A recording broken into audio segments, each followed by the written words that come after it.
വലിയ വിജയത്തിലും സ്വന്തം വാർഡ് പരാജയപ്പെട്ടു എന്നൊരു പ്രചരണം നടന്നു. അല്ല, ആ വാർഡ് ജയിക്കുകയും തോക്കുകയും ചെയ്യുന്നതാണ്. മുമ്പ് തോറ്റിട്ടുണ്ട്, ജയിച്ചിട്ടുണ്ട്. അത് LDF-ഉം UDF-ഉം ജയിച്ചുകൊണ്ടിരിക്കുന്ന വാർഡാണ്. പക്ഷേ ആലപ്പുഴ മുനിസിപ്പാലിറ്റി വലിയ മുന്നേറ്റമാണ് UDF നടത്തിയത്.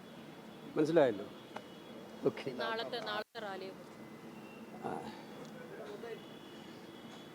എല്ലാ ഒരുക്കങ്ങളും പൂർത്തിയായിരിക്കുകയാണ്.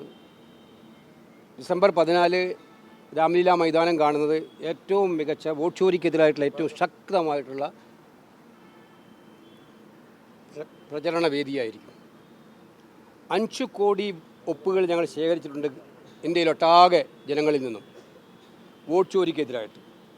ആ വോട്ട് ചോരിക്കെതിരായിട്ടുള്ള ഒപ്പ് ശേഖരണത്തിൻ്റെ ഭാഗമായിട്ടുള്ള ഒരു സമ്മേളനമാണ് രാംലീല മൈതാനിൽ നടക്കുന്നത്. ഇത് കഴിഞ്ഞ് രാഷ്ട്രപതിക്ക് നിവേദനം കൊടുക്കാൻ പോവുകയാണ്. ഞങ്ങൾ ഈ ഒപ്പുകൾ സഹിതം രാഷ്ട്രപതിക്ക് കൊടുക്കാനാണ് ശ്രമിക്കുന്നത്. ഞങ്ങൾ ഉന്നയിക്കുന്ന 4 പ്രധാനപ്പെട്ട ആവശ്യങ്ങൾ.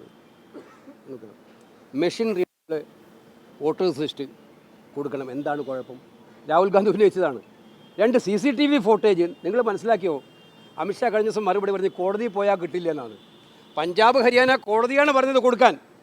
അത് മറികടക്കാൻ വേണ്ടിയിട്ടാണ് ഈ ഓർഡർ ഇറക്കിയത്. CCTV ഫുട്ടേജ് 45 ദിവസം കഴിഞ്ഞാൽ നശിപ്പിക്കണം എന്നല്ലേ. വീണ്ടും അദ്ദേഹം പറഞ്ഞത് കോടതിയിൽ പോയാൽ ഞാൻ കിട്ടും. എന്ത് ബാലിശമായിട്ടുള്ള കാര്യമാണ് പറയുന്നത്. അപ്പോൾ CCTV ഫുട്ടേജ് 45 ദിവസം കഴിഞ്ഞാൽ കൊടുക്കില്ല എന്നുള്ള ഉത്തരവ് പിൻവലിക്കണം.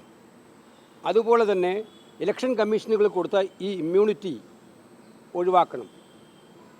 നമ്മുടെ ഇലക്ട്രോണിക് വോട്ടിംഗ് മെഷീൻ ഉണ്ടായിട്ടുള്ള വ്യാപകമായ പരാതികൾ അവസാനിപ്പിക്കാൻ സാങ്കേതിക വിദഗ്ധരെ ഉൾപ്പെടുത്തിക്കൊണ്ട് ഇലക്ട്രോണിക് വോട്ടിംഗ് മെഷീൻ പരിശോധിക്കാനുള്ള സംവിധാനം എല്ലാ തലങ്ങളിലും ഉണ്ടാക്കണം. അത് സാങ്കേതിക വിദഗ്ധരെ പ്രത്യേകമായിട്ടുണ്ടാക്കണം.